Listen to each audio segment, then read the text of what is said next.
Doctor: کیسے جناب؟ دل کے آپریشن کے بعد اب آپ کی طبیعت کیسی ہے؟ مریض: ایسا معلوم ہوتا ہے کہ میرے سینے میں ایک کی بجائے 2 دل دھڑک رہے ہیں۔ ڈاکٹر: اوہ، میں گھڑی کے بارے میں بڑا پریشان تھا، وہ وہاں رہ گئی ہے۔ سہیلی نے دلہن کو بتایا، تم نے شادی کی انگوٹھی غلط انگلی میں پہنی ہوئی ہے۔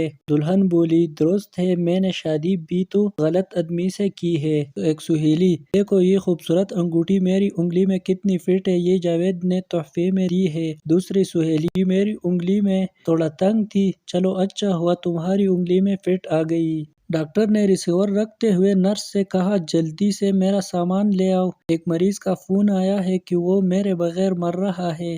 نرس نے آہستہ سے کہا، ڈاکٹر صاحب وہ فون آپ کے لیے نہیں، میرے لیے تھا۔ ایک صاحب نے اپنے دوست سے پوچھا، کیا سبب ہے کہ 35 برس کی عورت 35 برس کے مرد کی نسبت زیادہ عمر کی نظر آتی ہے؟ دوست نے جواب دیا، کیونکہ وہ حقیقت میں زیادہ عمر کی ہوتی ہے۔ بیوی: تم اتنی دیر سے بچے کو چپ نہیں کر سکے؟